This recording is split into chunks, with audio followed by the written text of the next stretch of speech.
Olá, bom dia! Seja bem-vindo a essa edição. Nós estamos ao vivo e chegamos naquele nosso horário de sempre, 8 horas e 31 minutos.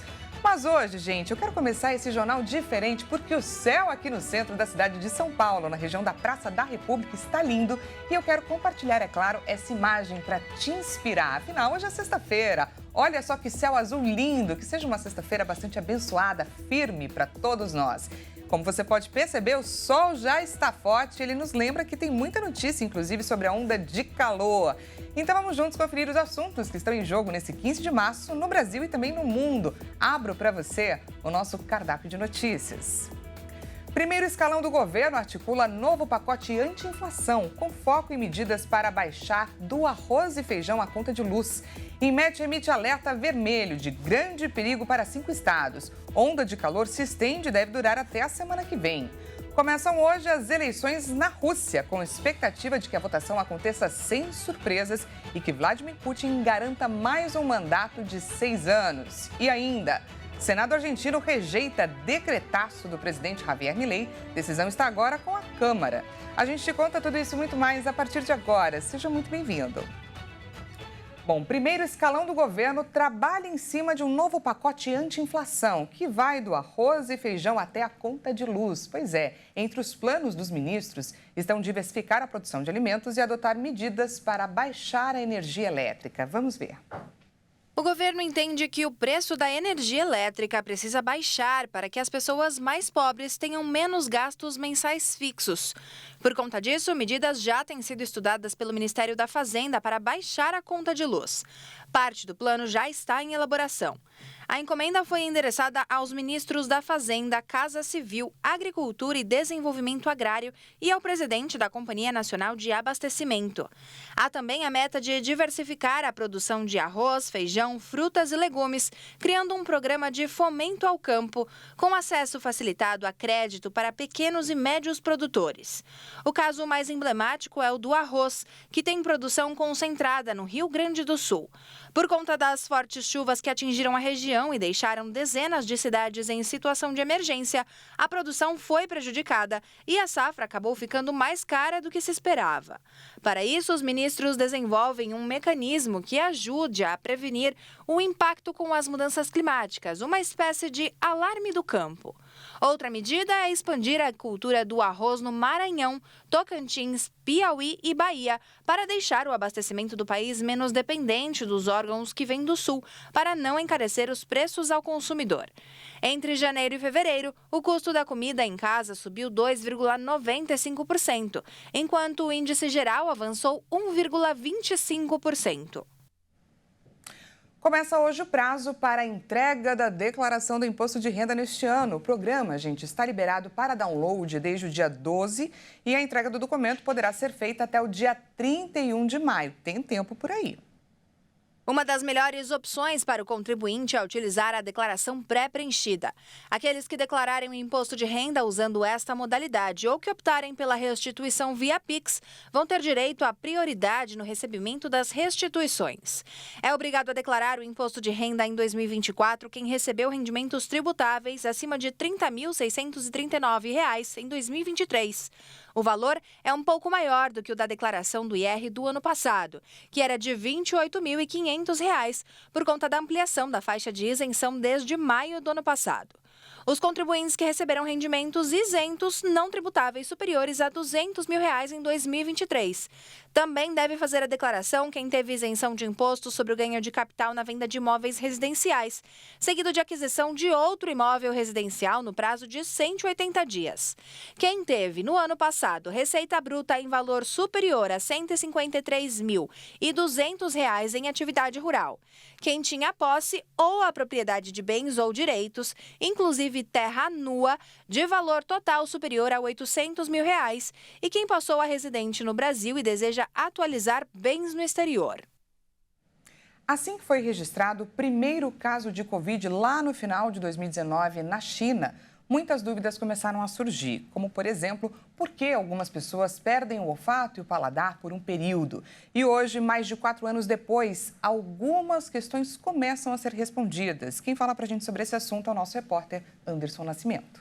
Se passaram 4 anos desde o início da pandemia da Covid-19 e muitas dúvidas da época estão sendo desvendadas pelos cientistas. Segundo pesquisas, hoje a maior parte dos norte-americanos, por exemplo, já tiveram a doença pelo menos uma vez. Embora grande parte dos infectados tenham tido apenas sintomas semelhantes aos da gripe, os mais velhos ou os que têm comorbidades tendem a ter sintomas mais graves por conta do sistema imunológico já estar enfraquecido. E os especialistas continuam tentando descobrir se quem nunca foi contaminado tem alguma característica biológica única a ponto de garantir imunidade. Segundo esses especialistas, há fortes provas de que a vacina enfraquece a severidade da doença e que protege a pessoa por vários meses. Mas isso também depende de fatores como idade, condições de saúde e nível de mutação do vírus. Já os sintomas estranhos, como perda e distorção de olfato, podem ser explicados porque o vírus ataca os receptores ACE2 das células de apoio de determinados nervos do nariz. Diante disso, muitos mistérios sobre a patologia foram desvendados. Então lembre-se que o vírus ainda circula entre nós. Então, é importante manter os cuidados básicos de higiene e qualquer sintoma, procurar ajuda médica. Pois é importante lembrar que ele ainda está entre nós e a gente precisa manter todos os cuidados. A USP de Ribeirão Preto, no interior de São Paulo, dá hoje um grande passo no tratamento contra o câncer. Hoje começa por lá um teste de terapia celular inédito no país. Quem traz para a gente mais detalhes sobre esse novo passo é a nossa repórter Maria Clara Leite. Este dia 15 de março pode marcar uma revolução no tratamento de linfoma e leucemia na América Latina.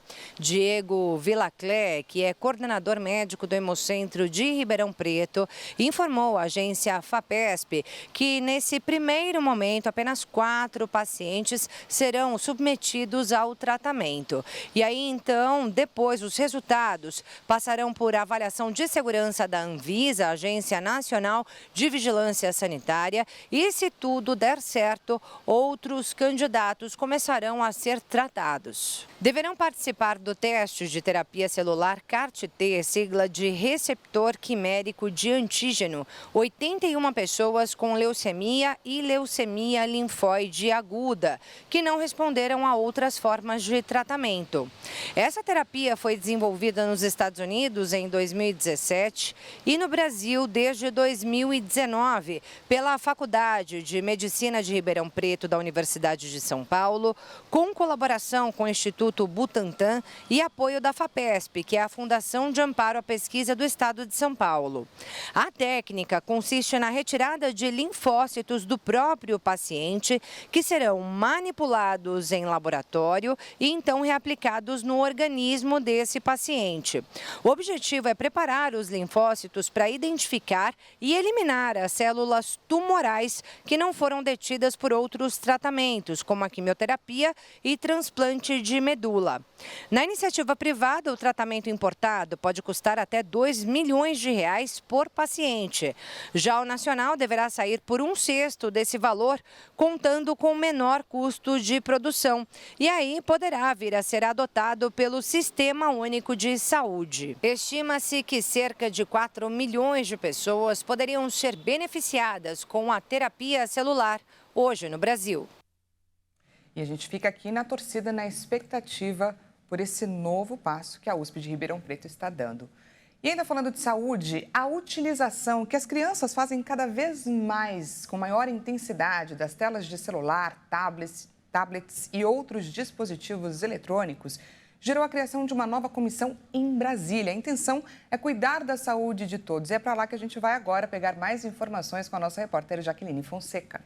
O grupo de trabalho instituído pelo governo federal por meio de portaria publicada no Diário Oficial da União desta quinta-feira reúne membros de 7 ministérios e 19 representantes da sociedade civil para discutir os riscos do uso abusivo de celulares e outros dispositivos eletrônicos por crianças e adolescentes.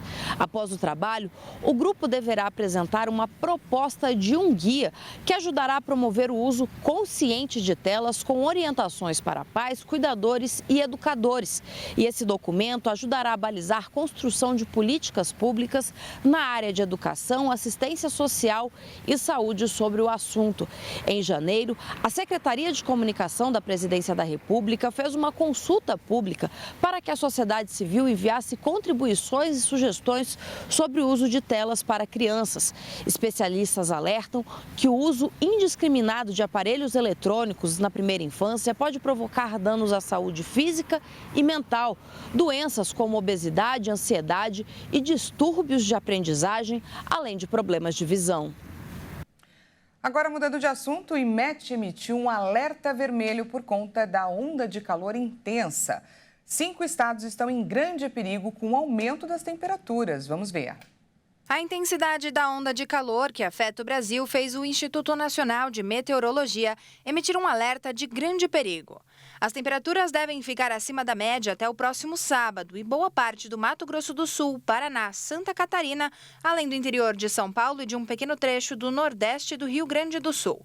O alerta vermelho do IMET é emitido quando um fenômeno meteorológico é de intensidade excepcional. O fenômeno costuma aparecer no fim da primavera, com a aproximação do verão. Mas, nos últimos anos, tem se tornado mais comum, um resultado direto das mudanças climáticas. Segundo o Instituto, um alerta vermelho vem com grande probabilidade de ocorrência de grandes danos e acidentes, com riscos para a integridade física ou até mesmo a vida humana. Nas áreas do sul, centro-oeste e sudeste do Brasil, principalmente centro-oeste e sudeste, as temperaturas devem ficar 5 graus acima do normal. A cidade de São Paulo pode ter o seu novo recorde histórico de temperatura para o mês de março, com mais de 34 graus. Já em Corumbá, no Mato Grosso do Sul e no Rio de Janeiro, as máximas no sábado podem chegar aos 38 graus. A gente vai para um rápido intervalo e na volta falamos sobre as eleições na Rússia, que começam hoje e vão até domingo. E ainda, Senado argentino rejeita decretaço do presidente Javier Milei. Decisão agora está com a Câmara. A gente volta já já. Não perca!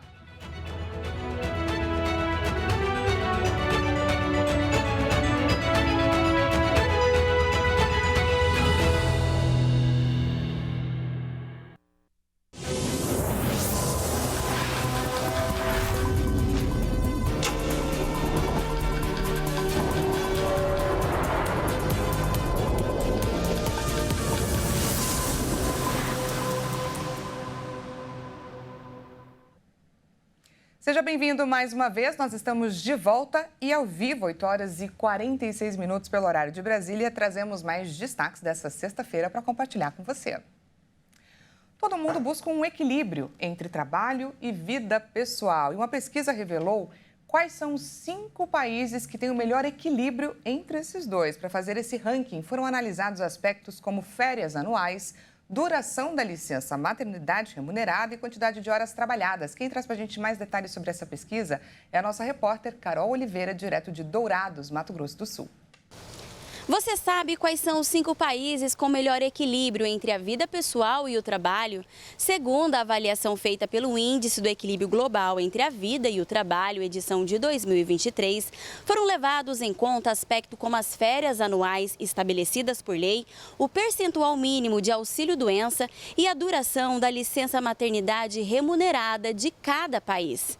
Com base nesses relatórios, os 5 países com melhor equilíbrio entre a vida pessoal e o trabalho são os seguintes: Nova Zelândia, Espanha, Dinamarca, França e Itália. A Nova Zelândia é o país com melhor equilíbrio entre a vida familiar e o trabalho. São 26 semanas de licença maternidade remunerada, salário mínimo relativamente alto, 32 dias de férias anuais e auxílio-doença de pelo menos 80% do salário. A Espanha ocupa o segundo lugar no índice, graças aos benefícios dos 26 dias de férias anuais oferecidos no país. Os dados indicam que os espanhóis são conhecidos por priorizar seu tempo de lazer. Em terceiro lugar está a Dinamarca, que favorece o trabalho flexível e prioriza os compromissos familiares. A França está em quarto lugar por oferecer oferecer 16,2 horas por dia ao lazer e cuidados pessoais. Fechando a lista está a Itália. Funcionários italianos que trabalham em tempo integral passam 69% do seu dia, cerca de 16,5 horas, em atividades de lazer e cuidados pessoais. O filho mais velho do presidente da Colômbia, Gustavo Petro, relatou ter sido pressionado pelo Ministério Público para testemunhar contra o seu pai. A investigação é sobre um possível financiamento da campanha presidencial com dinheiro do narcotráfico. Durante a negociação do princípio da oportunidade, o promotor Mário Burgos me disse que, em troca, não ia pedir uma medida de segurança na prisão para mim, mas sim uma prisão domiciliar. E aí eu poderia ver meu filho nascer. E que assim poderia ver nascer a mim. O filho mais velho do presidente compareceu diante da comissão de impeachment da Câmara dos Deputados, que pode iniciar um julgamento de impedimento e até destituir o presidente, se o Senado assim decidir. Eles semearam joio para me virar contra meu próprio pai. Foi aí que entendi que essa é mais uma questão política do que jurídica. Segundo o Ministério Público, Nicolás Petro teria recebido cerca de $100 mil do tráfico de drogas. A acusação afirma que parte do dinheiro teria entrado na campanha presidencial de 2022 e o restante teria sido usado pelo filho do presidente para aproveitar uma vida de luxo. O mandatário nega ter usado o dinheiro para chegar ao poder. Nicolás já havia retificado seu depoimento inicial perante o Ministério Público e nega que o pai tivesse conhecimento da entrada desse dinheiro na campanha. Javier Milei sofreu um novo revés nesta quinta-feira. O Senado argentino rejeitou o decretaço do presidente, marcando a segunda derrota do governo no Congresso. A votação terminou com 42 votos contrários, 25 a favor e 4 abstenções. Minutos depois, Milei compartilhou uma publicação em seu perfil na Rede X que classifica de traidores da pátria os legisladores que votaram contra. A derrota ocorre depois do fracasso de seu outro grande programa de reformas, a Lei Ônibus, uma iniciativa ampla que naufragou na Câmara em fevereiro e que voltará ao debate com cortes e modificações. O polêmico decreto de necessidade e urgência revoga ou modifica mais de 300 normas econômicas, comerciais, trabalhistas e cíveis, e é uma peça fundamental do plano de governo de Milei para desregular e reduzir ao máximo a participação do Estado na economia argentina. Após a votação desta quinta, boa parte do decreto seguirá vigente, com exceção do capítulo referente a uma reforma trabalhista que foi suspenso pela Justiça, já que, para que seja anulado pelo Poder Legislativo, também precisa ser rechaçado pela Câmara dos Deputados. O presidente da Autoridade Palestina, Mahmoud Abbas, nomeou para o cargo de primeiro-ministro Mohamed Mustafa. O economista já ocupou altos cargos no Banco Mundial e também em Washington por 15 anos. O economista, de 69 anos, presidiu o Fundo de Investimentos para a Palestina e é conselheiro econômico de Abbas. Mustafa ocupou altos cargos no Banco Mundial e em Washington por 15 anos. É membro independente do Comitê Executivo da Organização para a Libertação da Palestina, dominada pelo movimento Fatah de Abbas. Mustafa assume as funções em plena guerra entre Israel e o movimento islamista palestino Hamas, na faixa de Gaza. Depois de disputas, em junho de 2007, a liderança na região se dividiu entre a Autoridade Palestina, de Abbas, que exerce um poder limitado na Cisjordânia, território ocupado por Israel, enquanto o Hamas está no poder na faixa de Gaza. Nos últimos meses, muitos palestinos têm criticado o presidente Abbas, de 88 anos, eleito pela última vez em 2005, por sua impotência frente aos bombardeios israelenses na faixa de Gaza. A questão do papel da Autoridade Palestina no pós-guerra é uma grande dúvida, devido à sua influência limitada e da recusa do primeiro-ministro israelense Benjamin Netanyahu em aceitar um futuro Estado palestino. Após dias à deriva, um grupo de 25 migrantes foi resgatado por uma ONG. Os sobreviventes relataram que a embarcação que fazia a travessia para a Europa saiu da Líbia com destino à Itália, com cerca de 85 tripulantes. Pelo menos 60 migrantes morreram após o barco em que tentavam chegar à Europa a partir da Líbia ficar à deriva por vários dias. O número foi apresentado nesta quinta-feira pela ONG SOS Méditerranée. Ontem nos deparamos com um barco em perigo, um barco inflável que estava à deriva no mar há uma semana, que havia quebrado e estava à deriva sem combustível. E havia 25 pessoas a bordo desse primeiro barco que resgatamos. De acordo com as declarações dos sobreviventes, que agora estão com nossas equipes em segurança, havia cerca de 85 deles que deixaram a costa da Líbia, a partir da cidade de Zawiya. Isso significa que cerca de 60 pessoas morreram no mar durante a travessia. Ce qui veut dire qu'une soixantaine de personnes environ sont mortes en mer pendant cette traversée. Os sobreviventes ainda relataram que ficaram sem comida ou água por vários dias. A SOS Méditerranée agora quer entender melhor os motivos que levaram à falta de socorro. Nous avons évidemment beaucoup d'interrogations à propos de cette embarcation. Obviamente, temos muitas dúvidas sobre este barco.